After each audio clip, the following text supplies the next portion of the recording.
First story, Shadows in the Pine Barrens. I never thought basic training could feel like hell until we were sent into the Pine Barrens for a week-long field exercise.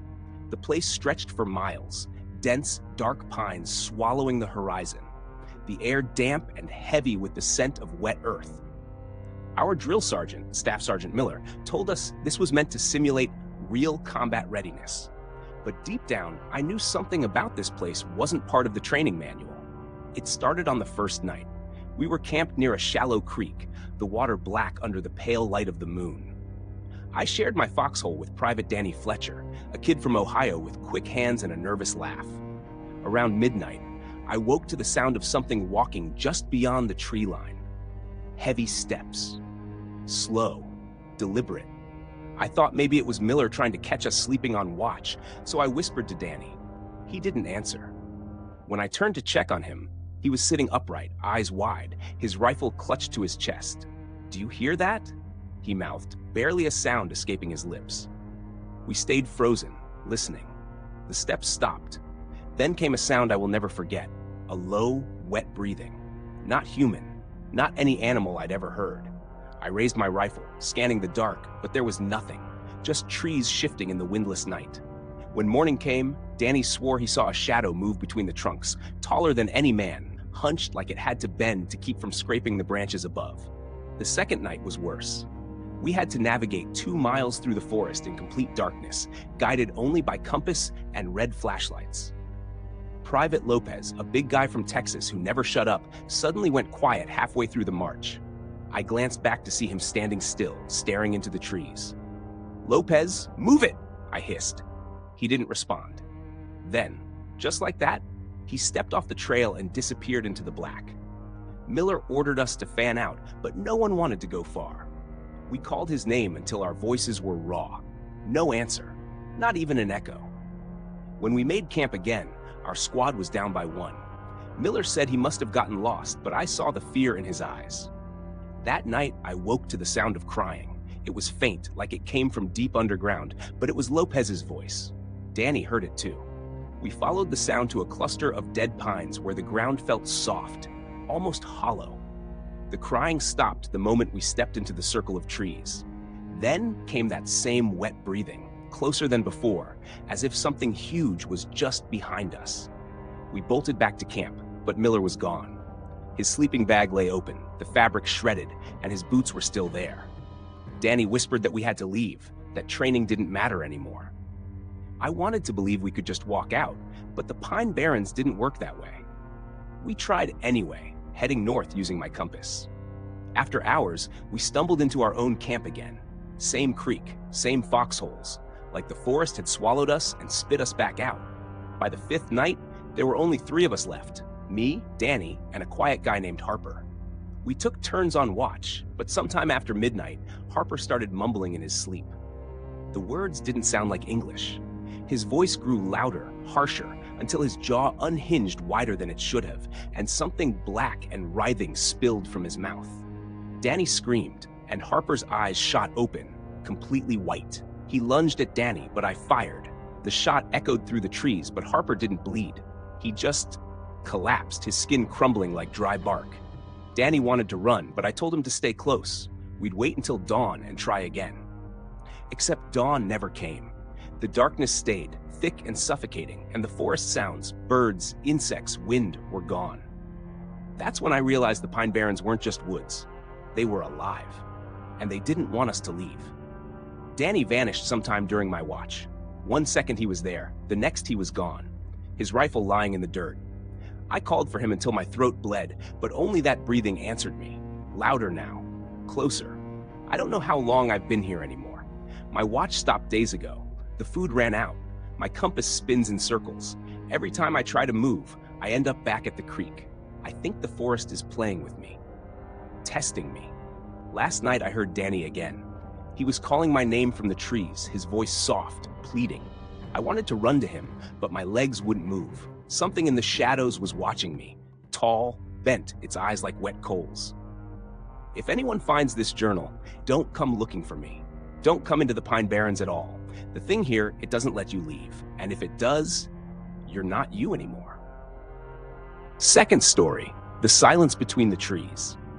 I remember the first night in Fort Branton's training woods like it happened yesterday. The air was heavy with pine and damp soil, and even though the rest of the platoon was laughing, trying to make the best of our field exercise, I couldn't shake the feeling that something was wrong. We'd been sent here for a week-long survival and navigation drill. No cell service, no radios, no lights after sunset. Just a compass, our rifles, and the dark. The sun dipped low, bleeding gold through the jagged tree line. Sergeant Harker barked orders, his voice cutting through the wind like a whip. We set up camp in a small clearing that looked too perfect, almost staged. The trees around us were unnaturally still. Not a single bird, not a rustle of leaves, just the sound of our boots on damp earth. Night came fast. The cold bit through my fatigues, and the darkness here wasn't like anything I'd known before. It was thick, almost physical, pressing against my eyes. We gathered around a small fire, trading ghost stories to keep our nerves in check. That's when Private Miller spoke up. "There's something in these woods," he whispered. My uncle used to hunt here before the base claimed the land. He said there were nights when he'd see a man standing between the trees, wearing old combat gear. But when he looked again, the man's face was wrong. Too long, too pale. We laughed, but it was nervous laughter. By midnight, the fire had burned low, and the cold had sunk into my bones. I volunteered for the first watch. The others zipped into their sleeping bags, their breaths fogging in the frigid air. The forest stretched around us like a black ocean. Every now and then, I thought I saw movement in the tree line, a shifting shadow, a glimpse of something pale between the trunks. But whenever I raised my rifle, there was nothing. Around 2 in the morning, I heard it. Not footsteps, not branches breaking, breathing. It was slow and deep, like someone standing just behind me. I spun around. No one. My own breath came in clouds, but the air around me felt warm for a split second, like someone had exhaled on my neck. When dawn broke, Miller was gone. His sleeping bag was torn open, the ground around it churned up with mud and deep impressions, like something had dragged him away. No footprints. Just long, parallel grooves, as if something had been pulled, slithered, back into the forest. Sergeant Harker ordered us to fan out in search teams. I ended up with Corporal Jensen, a big guy from Houston who didn't scare easy. We moved deeper into the woods, the silence eating at us. It wasn't until the trees thinned into a hollow that we saw the first sign. Miller's dog tags, hanging from a low branch. They were swaying, even though there was no wind. "Someone's messing with us," Jensen muttered, but his voice cracked. We pressed on, and that's when we found the second thing. A uniform. Old. Torn. Caked with mud. The patches were from a unit that hadn't existed since the 1970s. The fabric was stiff, and when I touched it, the collar crumbled in my hand. We didn't hear the thing approach. One moment, we were alone in the hollow. The next, it was standing at the tree line, tall, wrong, wearing the same rotting uniform, its face long and white like bone. Its eyes were pits, and its mouth hung open as if screaming without sound. Jensen raised his rifle. I never heard the shot. The thing was on him in less than a second. It moved without sound, without breaking a twig, dragging him into the shadows like the forest itself had swallowed him. I ran. Branches clawed at my face. Roots caught my boots. I didn't stop until I burst back into camp, panting, shaking. The others were gone. Every sleeping bag shredded. The fire pit scattered. Something moved between the trees. Many somethings. They stepped into the clearing one by one, dozens of them, all in mismatched, decaying uniforms from different eras. No eyes, no voices, just the sound of their slow, synchronized breathing. When the first one tilted its head, the rest followed. And then they all stepped forward at the same time. I dropped my rifle. The last thing I remember is the cold closing around me and the sound of my own voice whispering from the darkness, "There's something in these woods." Third story, beneath the pines at Fort Grayling. It was supposed to be just another week of field training. Early spring in northern Michigan, where the pines stand like an unbroken wall and the wind cuts through you even when the sun's out. I'd been stationed at Fort Grayling for only 2 months, still learning names, routines, and who to trust. The sergeant's orders were simple. 3 days in the woods, live out of your pack, run simulated patrols at night. We joked about it over breakfast, but by the time we stepped off into the tree line, the base already felt like it was 100 miles away. By the second night, the forest swallowed all sound. Even the constant background hum of insects and distant engines had vanished. It was just the wind in the needles and the crunch of our boots on frozen dirt. We'd set up camp along a shallow ridge, tarps pitched low against the cold. I'd drawn the first watch with Corporal Jenkins, a guy from Ohio with a loud laugh and a habit of chewing sunflower seeds, like he was trying to grind his teeth down. He went quiet halfway through the shift, leaning on his rifle, staring into the black tangle of trees. "You see that?" he whispered. I followed his gaze but saw nothing, just darkness, layered over darkness. Then something shifted between the trunks. Not a deer, not a person. Too tall, too thin, moving wrong. The beam from my flashlight caught only a sliver, a pale, pop-bent shape, before it melted back into the shadows. We didn't report it, didn't wake the others. I don't know why. Maybe it was the cold, maybe it was pride, maybe it was the way Jenkins just shook his head and muttered, "Forget it." But I couldn't. The next day, we ran a long-range patrol north, away from camp. The trees closed in tighter, their trunks black with damp. I kept glancing over my shoulder. Every time I did, I had the creeping sense that something was just far enough behind us to keep out of sight. By nightfall, our squad was strung thin with fatigue. The sergeant called a halt in a low hollow where the ground was soft and wet. We built no fire. The air felt heavier there, the kind that makes your skin crawl for no reason. My turn for watch came just before dawn. That's when I heard it. A voice. Not loud, just enough to carry through the stillness. It was my mother's voice, calling my name. She'd been dead for 3 years. I froze. It came again, closer this time, from deep in the trees. Then another voice, this one Jenkins's, except Jenkins was asleep less than 20 feet away. The sound tugged at me, like a hook behind my ribs. I took a step toward it. Another. A hand clamped down on my shoulder. Sergeant McCall's face was inches from mine, his eyes wide. "Don't," he whispered. His breath steamed in the cold air. "It's not them." I don't remember going back to my tarp. I just remember lying there, staring at the black canopy overhead, and hearing voices circling the camp until the sky began to pale. On the final day, the sergeant changed our route, cutting south toward the highway. We moved fast, silent. Nobody talked about the voices. Nobody talked about the shapes we glimpsed between the trees, or the smell, like rotting leaves and something metallic that drifted past on the wind. Half a mile from the extraction point, Jenkins disappeared. One moment he was at the back of the column, the next, gone. No sound, no sign of struggle, just an empty space where he'd been. We searched. McCall kept us tight, weapons up, eyes scanning the pines. That's when I saw it again. It stood between two trees, so still I thought it was part of the bark.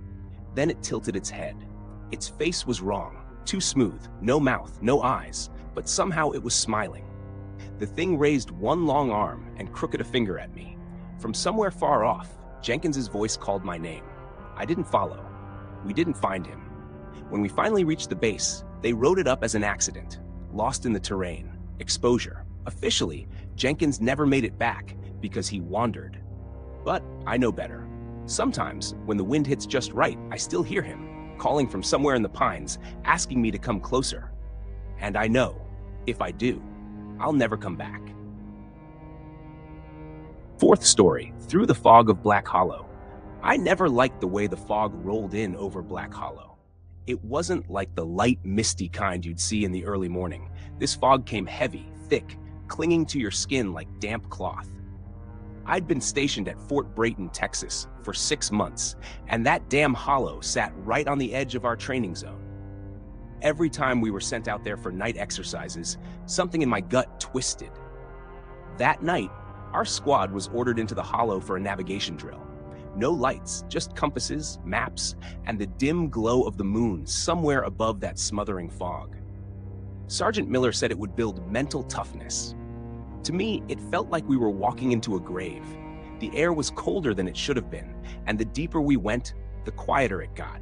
No crickets, no wind, no distant hum of the bass.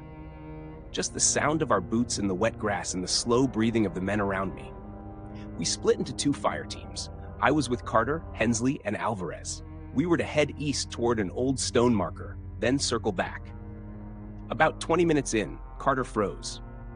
"You hear that?" he whispered. We all stopped. Somewhere ahead, through the fog, came the faint sound of crying. It was soft, almost like a child's sob, but the pitch wavered, twisting in a way that made my skin crawl. Alvarez muttered, "There ain't supposed to be civilians out here." We followed the sound, though every instinct screamed not to. The fog grew thicker, swallowing our outlines. Soon, I couldn't see more than a few feet ahead. Then, through the haze, a shadow appeared, small, hunched over. Carter called out, "Hey, you lost?" The crying stopped. The figure lifted its head. Its face, God, that face was wrong. Not disfigured, but unfinished, like it had been sketched in charcoal, and the rain had smeared the lines. No eyes, no mouth, yet I felt it looking right at me. Hensley shouted, "Fall back!" But the fog shifted violently, swirling like water down a drain. Shapes began to form inside it, tall, thin, human-like, but bending too far at the joints, moving with jerks like broken marionettes. We ran. The ground felt spongy under my boots, the air thick in my lungs. I could hear those shapes following, not footsteps, but a scraping, sliding sound, as if something long and wet was dragging itself across the earth. Carter screamed. I turned and saw him being pulled backward into the fog, his rifle clattering to the ground. His mouth opened wide to yell again, but the fog poured into it, silencing him. He vanished in seconds. We didn't stop. Alvarez and I burst out onto a clearing where the stone marker should have been, but it wasn't there. Instead, the grass under our boots was black and glistening, and the air smelled like burnt copper. Then I saw them. Not shapes this time, but dozens of them, rising from the fog, all with that same unfinished look, like the hollow itself had tried to remember what people looked like and failed. Hensley fired into them, the shots muffled like the air was swallowing the sound. The faces didn't flinch. They drifted closer until I could see something moving inside the fog. Not solid, but a swirl of bone-white lines, like ribs twisting in a current. One face leaned close to mine, and I swear I heard it whisper, "Stay." The world went black. When I woke, it was morning.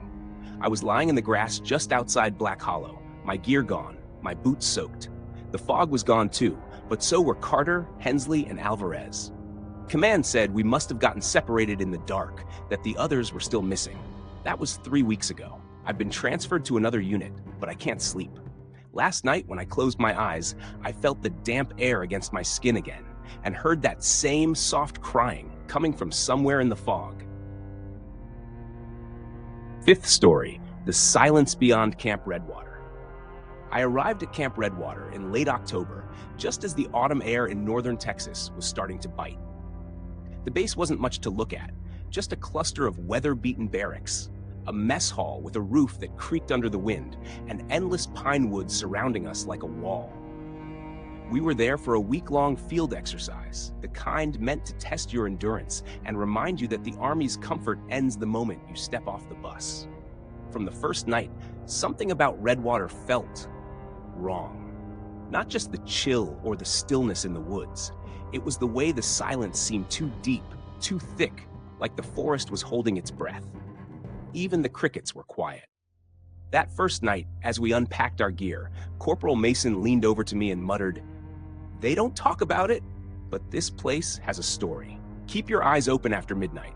He didn't explain, and I didn't ask. The first few days were grueling. Navigation drills, mock patrols, survival tasks.